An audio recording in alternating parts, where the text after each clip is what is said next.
decentralization is an instrument to further the objective of privatization. The ultimate decentralization would be decentralized to the individual, which is virtually the market determination. Anyway, it has been criticized as a move to transfer the burden from the government to the local level. Okay, you transfer the responsibilities, education, healthcare, sanitation and so on to the local government, and government abdicates itself from this. So the criticism basically are, one, is a marketization move. Two, is an attempt to downsize the state and transfer responsibility to the local government. The Kerala, not only responsibilities are transferred, but appropriate funding is also transferred. It's not that we are transferring responsibility and telling you find your resources. You start with saying, okay, here is 35% of the plan fund. Now you determine your priorities in the area of responsibility and spend that. And more than that, the instrument of decentralization is local level planning. That's say whatever the market may be saying, the local planning is a social control over that process. How my school is to be, how my primary health care center is to be, is not purely going to be determined by the market. It is going to be determined by the social vision at the local level. It applies to petty production. So, in a way, it's an attempt for greater social control over a society economy which is becoming more and more market oriented. At a political level, this is an instrument of conscientization. Like, for example, a panchayat draws up a comprehensive plan. Be sure you can't implement that plan. It's a vision only. You try to make a big intervention in agriculture. If agriculture prices fall, you are done for. So, things are not in your control. But then what is the point of attempting such a comprehensive planning? Now, this is what many people have criticized Kerala planning. That your grandiose plan about how the village should be 25 years from now, while you have no control over the market and overall policies of the union government, you are just spreading illusions. And that was the biggest political, Kerala, everything is highly politicized. So, biggest political attack on decentralization was from this perspective. This is a World Bank agenda which is being attempted to be implemented. So the counter argument is, I will argue to the people, here is a beautiful vision of what our village can be. But this market is not preventing us, it's not allowing us. If things were, say, conducive, we could have transformed a village like this. But these structures, this globalization process is preventing us to achieve our vision. And that knowledge, awareness is politics. World Bank never thinks of having such a political twist to decentralization. More than that, as I told you, is an attempt to have people as active participants and subject of the process. And that has a very radical ethical point. So, let's say, another simple argument. Long before World Bank was born, Gram Swaraj was our national movement slogan. Gram Swaraj was motivated by World Bank. No, it was a slogan of national self-reliance, an instrument of the national movement. Similarly, in the present context, this can be an instrument for furthering the radical movement in the present context. World Bank may have its own objective. See, once again, with respect to the neighborhood group movement, today World Bank puts forward as a panacea for all poverty problems. Microfinance. And you read the theory, it becomes as if problem is that people don't get money. It doesn't matter interest. They are willing to borrow at usurious rate from the money lenders. So what matters is they get money. So you pay decent rent, interest. Then there is plenty of money floating around the world. So you get that money, give it to the poor. So eradication of poverty becomes a very profitable enterprise for the surplus capital lying around the world. This is what microfinance of World Bank is. Now, when we designed Kudumbashree, I was the chairman of the committee who designed it. We took these criticisms, these positions of the World Bank, and everything of Kudumbashree was we designed to be opposite of that, very deliberately so. I have a paper on this.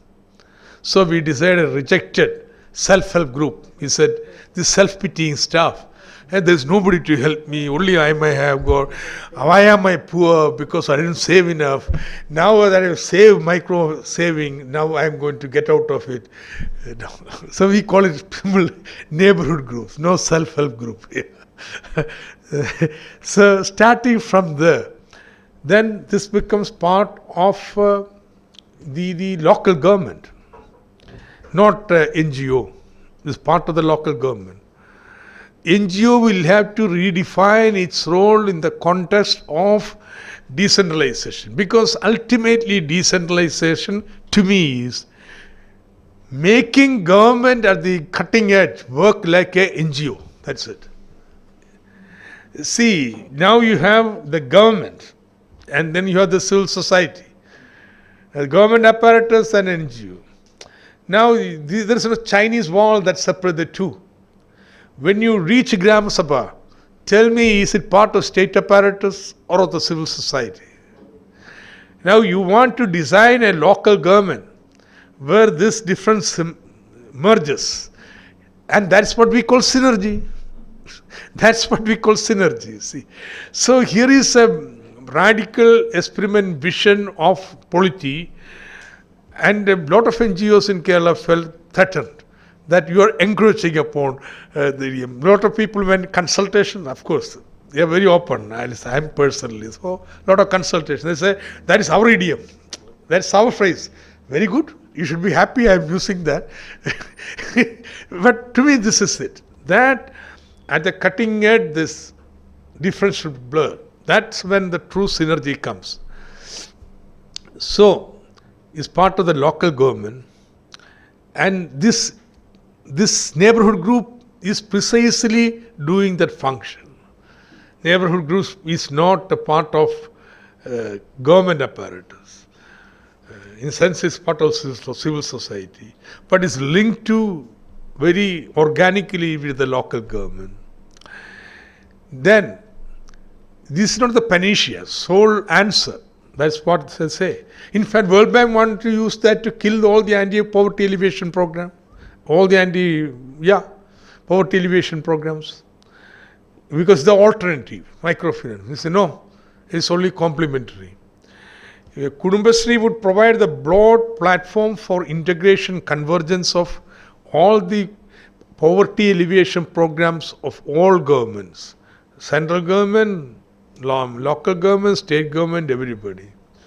So it was very consciously designed to be a contrast to a World Bank vision of self-help group movement. So that's my response to you. But this is an issue that is very, in fact, there is, I had to be for a period in limbo because this in Kerala this mania can come. World Bank and so on and so forth, CAA and so on. But a very dangerous period of 2-3 years. But now that phase is gone. Martha is asking if Kerala government takes money from World Bank. Yes, that was also a big. In fact, when I was a finance minister, I borrowed a huge amount from World Bank for local governments. But we had a hard negotiation. World Bank have got various types of people. There is this community gang who have got money but who wants to give it in a way. And there is the other NGO group. So I put certain conditions. If you'll take the money, they wanted Kerala to take the money. As finance minister, I don't have money to give to the local government. See, you are giving 35% of the money, plan money as untied fund. But the money government Kerala gets from center, they are all tied. Centrally sponsored program, specific projects, this, that. So Kerala government has hardly untied fund of 40%, of which if we give 35% to local government, what is left for the state departments? Ministers will be up in arms. And therefore, at the same time, you don't want to reduce the percentage. It's sacrosanct. If we try to tamper with that, tomorrow you don't know what others will do. So finally it was negotiated. World Bank gave a big loan for 5 years, which would be given as an untied grant to local government. But it was stipulated, and they agreed. It is in the agreement. One, there will be no World Bank consultants to tell what is to be done. No, nobody. Two, it is not for specific projects. It will be given as untied fund, just like the untied fund of Kerala government. They can have a post assessment. That's the problem. They can come and check that portion of the money given has been utilized. That's fine. They agreed to this. No consultants. But there were people who study. We said we want to internalize these capabilities. Therefore, there is a KILA, a training institute for local governments. They will do all the studies. They want financial expert study. We created Gulati Institute of Finance and Taxation, where we created a separate cell. They will do the study. No external consultant. So they agreed to that. Yeah. Next is solid waste management. No, sewage, not solid. It's true, I spoke only about solid waste management because that can be undertaken in a decentralized fashion. See, when we stand for decentralization, we don't mean that everything can be done on a decentralized way. There are some things which will have to be done in a centralized fashion. So in the sanitation program, you can't have small sewage treatment plants spread around everywhere. It has necessarily, by its nature, the economies of scale, a large plant. In fact, if you want decentralized treatment of the sewage, of latrines, septic latrines would be the answer, you see. But it will contaminate the entire groundwater. In Kerala, that is emerging as the biggest problem, you see. So you need a centralized solution for that. But there are certain participatory aspects to it. One, Why are the canals so dirty? People use it as a dumping area. Everybody throws everything into the dumping. In Alleppey, it's called Venice of the East because it's crisscrossed with canals. It was a artificially made port, and connectivity to the port was through canals. But now nobody uses the canals, and canals are used for dumping the waste for about a half a century. So whole canal is dirty. And now we can clean up the canal. I want to bring in salt water from the sea and periodically to see that canals are clean. But then people will have to stop using it as a dumping place. This is also involves a popular behavioral change. So I would say, very important question you raised. Sanitation has got many components. One, solid waste management. Other is sewage, wastewater management. Third is certain specialized issues like napkins, biomedical waste and so on. Each type of waste requires different type of treatment processing. That's why segregation is vital. If you have unsegregated waste, you cannot treat it. So the first point about sanitation is that at the source it must be segregated. I mean, people wouldn't understand the simple thing. Year before last, Kerala government comprehensively changed the sanitation law. So they said, as a radical measure, that only segregation, waste treatment plant, etc. would be compulsory only for households more than 400 square meter. That's a huge house.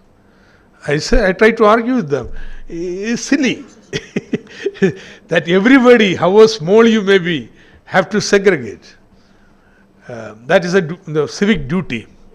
So you have to segregate it. Once you segregate, the biodegradable waste is best composted, simple composting. It can be immediately linked to urban vegetable cultivation, like in Havana. So Havana is our model, urban agriculture. So the sewage treatment, there has to be centralized sewage treatment, but then popular participation, not to dirty the water by opening up outlets into that. Third, biomedical waste needs very specialized treatment. Fourth, all this e-waste, yet another thing, e-waste, the plant will have to be for 2-3 states together. You see, you can't have a small scale industry to process the mercury waste and so on. Now there is none in India, in South India, at least North India I don't know, in South India none. And then comes napkins and so on. Now we have not addressed it, except incineration. Rationale for incineration is napkins. You have got small scale plants not plants, machines installed, vending machines in the colleges and so on. But in the current thinking, in the municipality and so on, these diapers, napkins, all are fit for incineration. That's the only case where incineration is accepted. Not be the best, but our thinking has not progressed beyond that. Next is the vegetables, preservation and so on. These are things which I'd like to be solved as we progress along. And now what we are thinking is we will have accredited organic vegetable stalls. So consumers are guaranteed, if you buy from there, you get organic vegetables. It is up to the stalls to ensure they source it from people or organic cultivators. Government will be doing periodic checks in the stalls, and if it's found that some pesticide residue over there, then there will be some penalty on them. Then there are automatically regional imbalances. One region may have more bananas, other region may have something else, bitter gourd. Now things have been transported from here to elsewhere. How do you do that? We are thinking of producer companies of cultivators. Who would take care of the surplus movement from one place to another? These producer companies may set up cold storages and so on. The first producer company would come up, I think within a month or so. In my constituency, that's where first one is going to be set up. Then two issues which rose in the general discussion regarding sustainability. Why is the participation, say in Grama Sabha, sustained? Concretely, one, they find the deliberations shallow. See, ward has got 1,000 citizens minimum, sometimes 1,500. They come for, they don't come. If they come, you will need a football ground. You can have a meeting. Since they don't come, you can have it in a hall. But they come in different times. So by the time majority comes, first ones who come would have started moving out. And then everybody can speak. There's no time for that. We try to adjust many ways. In fact, we innovated what is called group meetings. Ward Sabha starts, they will have separate groups, each one dealing with one topic. If you like agriculture, you go there and talk. If you have industry, you go here and talk. But it's very difficult structuring. So people lose interest. And only people who come finally, educated people withdraw first. Then only people who would be beneficiaries, direct beneficiaries of the program, individual beneficiaries. Because all the beneficiary lists have to be approved by Grama Sabha. Is finalized there. So only they would come. So the physical presence is required. This is the reason. Because deliberation has become very shallow. After some time you feel get cheated, people are taking, I come there, spend my time, but I'm taken for granted. So antidote to is that you have subsets, as I told you. But that's only with Grama Sabha. Participation is there in everywhere. So most important principle would be to have a large number of micro-organizations, like monitoring committees. You can have implementation committees. You can have a micro-project planning committee. In fact, you create as many fora as possible for people of different capabilities to get involved in it. I am not interested in coming there, sitting on paper and prioritizing my interest. I am a technical person. So my role would be in the task force where I can sit and draw up the project. My capability is respected there. So an important principle of ensuring the sustainability of participation is to create different types of fora at different levels, so that people of different capabilities can get involved in. A road to be built. What is the process in the state government? PWD makes a proposal. It has to have administrative sanction, a point of corruption. You have to go there and give a special administrative sanction. Technical sanction, estimate is approved, another block, barrier. Third, then the finance minister has to give financial sanction. Fourth,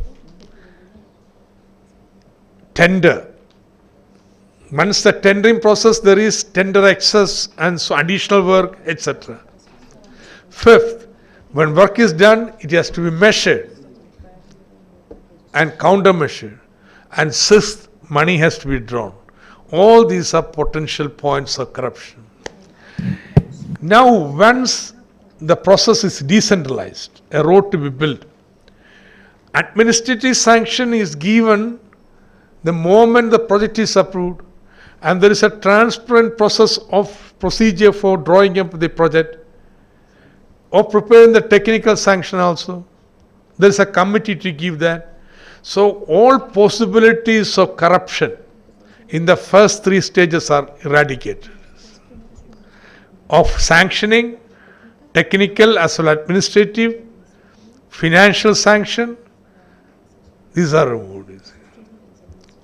Okay, that much corruption is eliminated. Then comes the thing, you are tendering in. Can there be corruption in the tender procedure? Now, there is always possibility. But if you are insisting it has to be tendered, a transparent process, the lowest bidder get it. You have a rule saying in no case can you have a tender excess. Or you can have additional work. It can be made. You can eliminate it. You ensure there is social audit. That should say there should be a board put up at the road head saying this is the work. This many in the V part, tar has to be used. This many long metal heaps have to be there. Everything is put up. Everybody walking along can count. Is there enough metal there lying? Is tar being used? So it has to be exhibited on the board. So there are these possibilities of eliminating corruption. But the challenge is it done like that? The social audit is not being undertaken now, only very rarely. So now corruption can come in measurement, check measurement and payment of money. So it is ended. Still drawing up a project, that stage corruption is not there. But second stage corruption has come. But even then the corruption will be much less because people see this place, this is a road going to be built. They will be walking up and down. They know at least from hearsay what are to be done and so on. So possibility of corruption is less. But corruption, earlier during the People's Plan stage, there was no corruption. Now it is coming in again. That's what I said. Or there can be corruption in purchase. But the moment you ensure this transparency and social audit, it can definitely be reduced. See, Aruna Roy and team, they did a big survey of NREG program throughout India. So they came to Kerala and she met me. She told me corruption was virtually non-existent.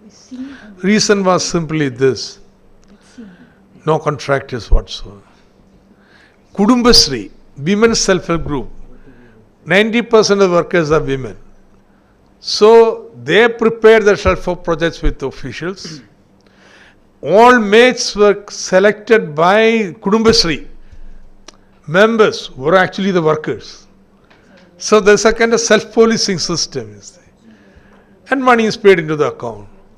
You cannot fudge the accounts, ledger, the muster rolls and so on, because these groups of women are involved. After you do that, there will be some discussion in some group or other. You see.